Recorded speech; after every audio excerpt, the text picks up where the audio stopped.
कक्षा 6 विषय हिंदी पाठक्रम 6 सुबह का तीसरा वीडियो लेकर अर्थात भाग 3 लेकर मैं सतीश पंडित आप सभी विद्यार्थियों के समक्ष उपस्थित हुआ हूँ।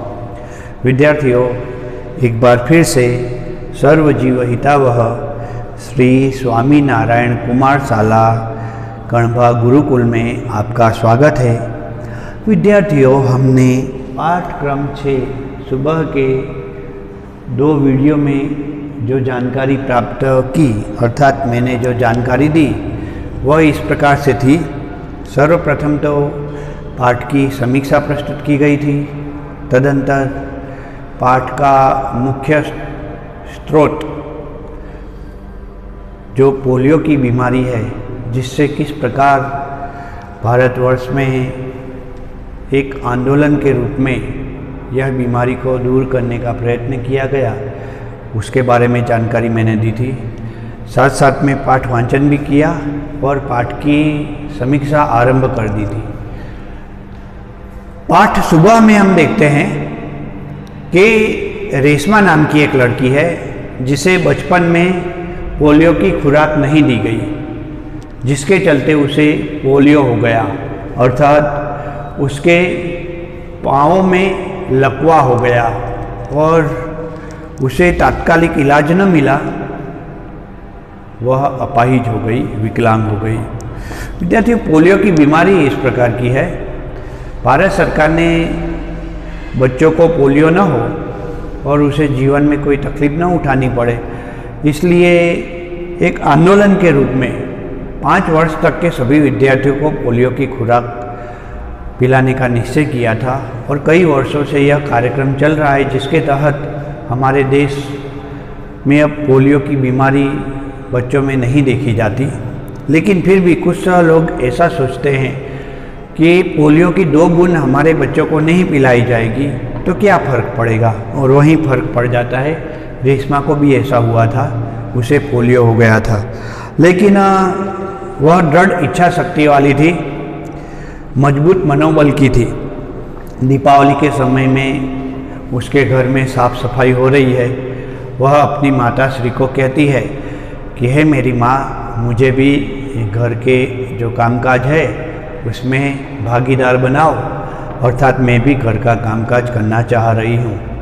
लेकिन रेशमा की माँ शुरुआत में उसे ना कहती है, बाद में जब वह नहा धोकर आती है तो कुछ कार्य भी उसे अवश्य देती है। हमने अंत में देखा था कि हाँ माँ, मैंने नाश्ता कर लिया, दूध का मेवा वाला दलिया बहुत अच्छा है। माँ, मैं हाथ धोकर अभी आती हूँ। रेशमा अपनी कुर्सी को धकेलती हुई 3 पहिया कुर्सी में वह बैठती है, क्योंकि उसके पाँव काम नहीं करते, तो वही उसका सहारा है यहाँ वहाँ जाने के लिए। रेशमा माँ को बर्तन डिब्बों पर लेबल लगा लगा कर देती गई और माँ उन्हें व्यवस्थित ढंग से सजाती गई। रसोई घर फिर से चमचमाने लगा। यहाँ तक हमने देखा था। उसके बाद आगे हम देखते हैं। पिताजी दफ्तर चले गए, दफ्तर अर्थात ऑफिस। माँ को लड्डू बनाने के लिए कुछ जरूरी सामान चाहिए था। सामान, उसका पर्यायवाची शब्द देखेंगे हम।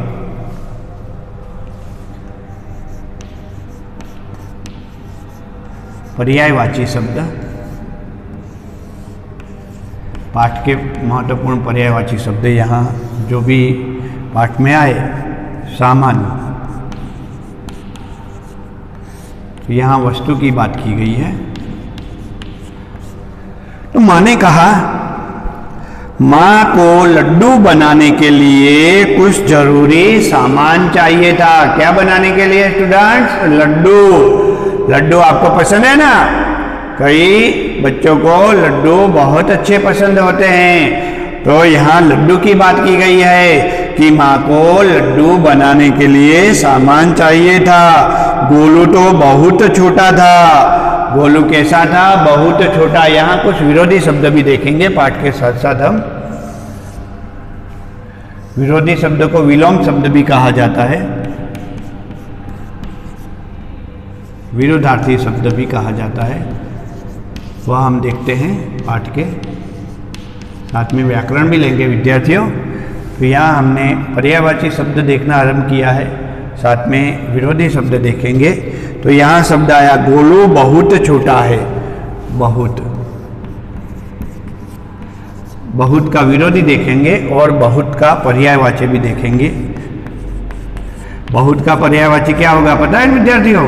ज्यादा या अधिक, ज्यादा या अधिक। और उसका विरोधी क्या होगा? कम। बहुत का विरोधी होगा कम।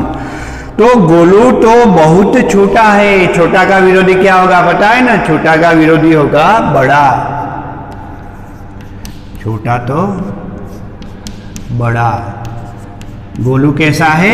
गोलू बहुत छोटा है। गोलू तो अभी बहुत छोटा है, अर्थात रेशमा का भाई छोटा था। दादी जी, दादाजी बहुत बुजुर्ग है। कैसे है? बुजुर्ग। जवान का विरोधी क्या होगा? बुजुर्ग। बच्चे का भी विरोधी बुजुर्ग होता है। बहुत ही उम्र जिसकी होती हो वह। तो रेशमा के दादी और दादा बहुत बुजुर्ग है, अधिक उम्र वाले हैं और वे बाजार में सामान लेने के लिए नहीं जा सकते। इसलिए रेशमा की माँ रेशमा को कहती है कि बेटा तू अपनी यह 3 पहिए वाली साइकिल लेकर के जा और बाजार से कुछ सामान ले आ। अब सामान लाए कौन? माँ परेशान थी। रेशमा ने कहा सामान मैं ले आऊंगी, बस आप मुझे सामान की लिस्ट और एक थैला दे दीजिए।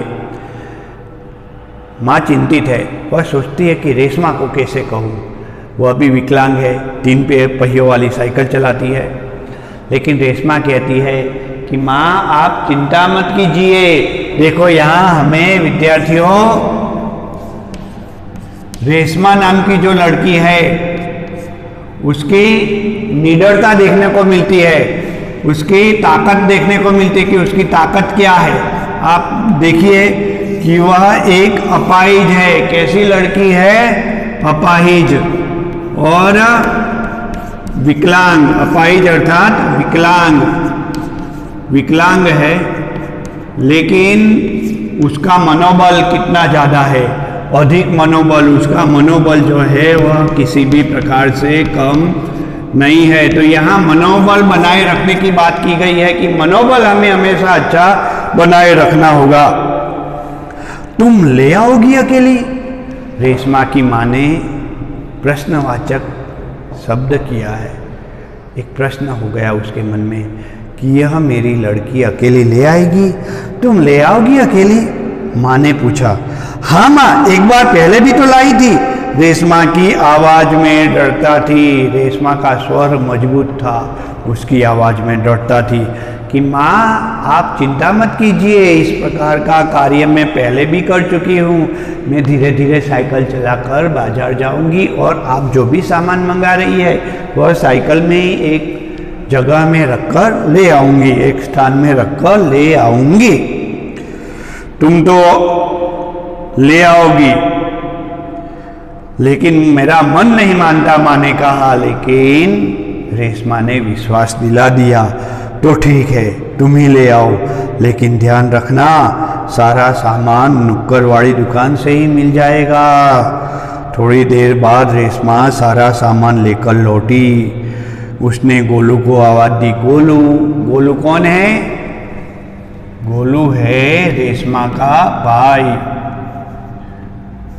गोलू रेशमा का छोटा भाई है। कैसा भाई है? छोटा भाई है। वह अभी नन्हा है, वह रेशमा का छोटा भाई है। तो रेशमा यहाँ बाजार में कुछ सामान लेने के लिए गई थी, तो अपनी भाई के लिए चॉकलेट या टॉफी लेकर के आई होगी। वह आवाज देकर के कहती है, गोलू मैं तुम्हारे लिए टॉफी लाई हूँ। गोलू टॉफी की आवाज सुनकर खुशी से उछलने लगा। वह एकदम खुश हो गया। क्या हो गया? खुश हो गया। खुश यानी प्रसन्न, खुश यानी प्रसन्न। वह काफी प्रसन्न हो गया था। और खुश का विरोधी होगा नाखुश। खुश का विरोधी होगा नाखुश या अप्रसन्न। अप्रसन्न भी कहते हैं विद्यार्थियों। तो यहाँ हमने देखा कि गोलू काफी खुश हो गया है, क्योंकि उसे पता चला कि उसकी बहन रेशमा उसके लिए टॉफी लाई है। कुछ दिन बीते थे, समय जाते वक्त नहीं लगता। दीपावली करीब आ चुकी थी। एक दिन शाम को रेशमा का घर दियों के प्रकाश से झिलमिलाने लगा। दीपावली में दिए जलाई जाते हैं ना, और दियों से घर एकदम जगमगाने लगा था। पूरा मोहल्ला जगमगा रहा था। उनकी जो पूरी चाल थी, उनका मोहल्ला था, पूरा जगमगा रहा था। जहां देखो वहां रोशनी ही रोशनी, चारों तरफ रोशनी दिखाई दे रही थी। क्या जमीन क्या आसमान। दादी जी ने बताया कि दीपावली अंधेरे पर उजाले की जीत का त्योहार है। दीपावली कौन सा त्योहार? दीपावली, प्रकाश का पर्व दीपावली। दीपावली को क्या कहा जाता है? प्रकाश का पर्व। अंधेरे में प्रकाश की जीत का पर्व।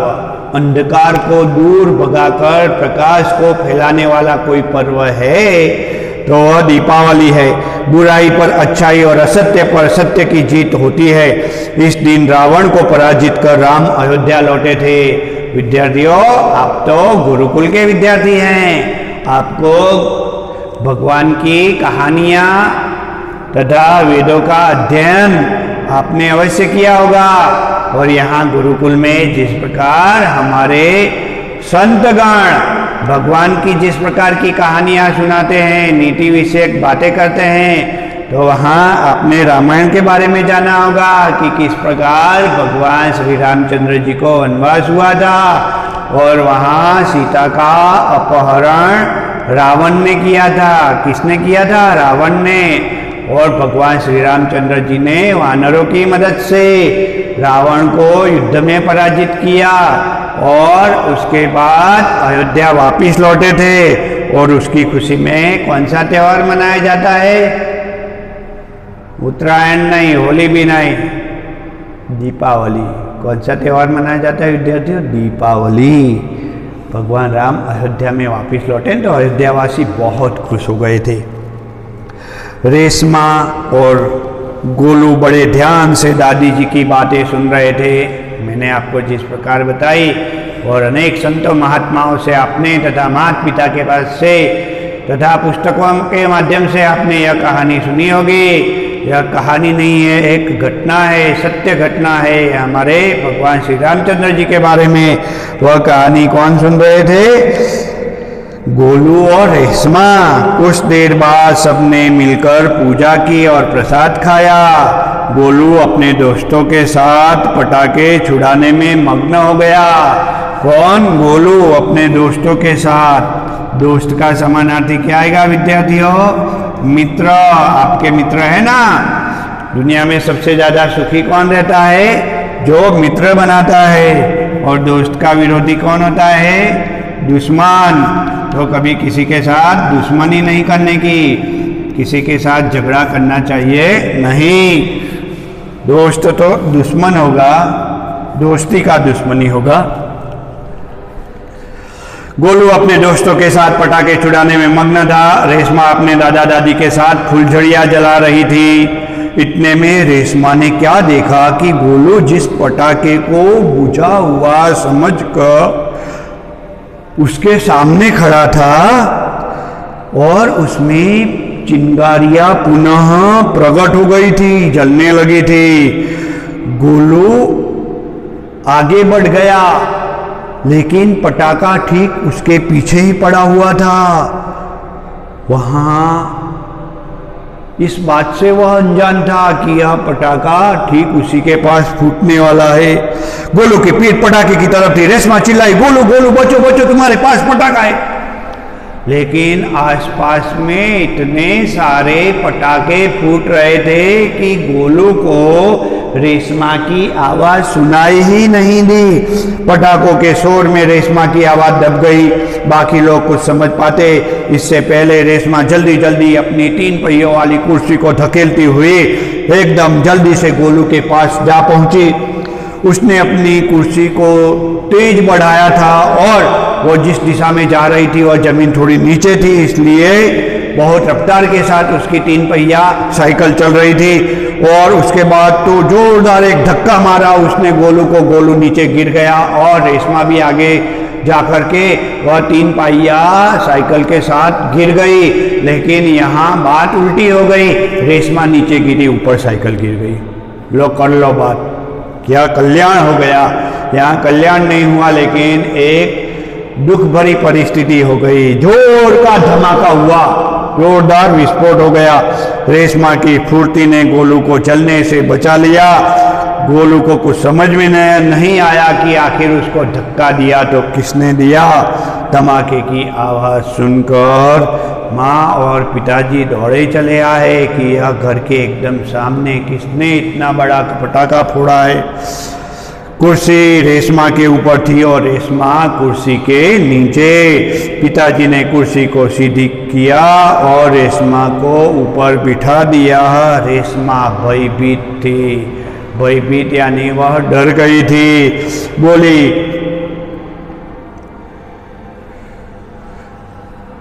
क्या बोली? वह बोली कि अरे बाप रे बाप, मैं तो बच गई। बच तो गई लेकिन बचाती गई। वह खुद तो बच गई लेकिन किसको बचाती गई स्टूडेंट्स? गोलू को। उसकी माता बोली, कहीं चोट तो नहीं लग गई मेरी रेशू को? रेशमा ने उन्हें सारी बात बताई। सबने रेशमा की पीठ थपथपाई। गोलू रेशमा के पास आकर नाटकीय ढंग से बोला, दीदी आज तो आपने मेरी जान बचा दी। वह क्या बोला देखते हैं, क्या लिखते हैं। दीदी आज तो आपने मेरी जान बचा ली। आपका यह धमाकेदार धक्का मुझे हमेशा याद रहेगा। कैसा धक्का? धमाकेदार धक्का। सभी लोग खिलखिलाकर हंस पड़े। रेशमा की शारीरिक कमी उसके इरादों में कभी बाधा नहीं बनी। वह आज भी उतनी जिंदा दिल है, पहले भी थी। वो उसने परिश्रम को ही अपना जीवन बना लिया है। परिश्रम से वह जीवन जी रही है। उसकी हर सुबह नई सुबह होती है। वह हर सुबह अपने काम में नए इरादे से जुट जाती है। तो विद्यार्थी, आपने देखा ना रेशमा का अभिगम कितना सुंदर है। वह विकलांग अवश्य है लेकिन मन से हमेशा वह प्रसन्न रहती है। तो विद्यार्थियों, रेशमा का जीवन कष्टमय था लेकिन उसका अभिगम कितना सुंदर है। अभिगम बहुत ही अच्छा है, बहुत ही सुंदर है कि वह भले अपाहिज है लेकिन मेहनत करके रहना चाहती है और उसने अपने भाई की भी जान बचा दी है। पाठ के महत्वपूर्ण पर्यायवाची विरोधार्थी शब्द हमने देखे। विद्यार्थियों, एक अन्य वीडियो में मैं पाठ के प्रश्न लेकर आपके समक्ष उपस्थित हो जाऊंगा। तब तक के लिए आप इस पाठ को अच्छी तरह से समझें, पाठ के व्याकरण की भी आप अच्छी जानकारी प्राप्त करें और पाठ का स्वाध्याय लेखन कार्य लिखना आरंभ कर देंगे। जय स्वामीनारायण विद्यार्थी भाइयों।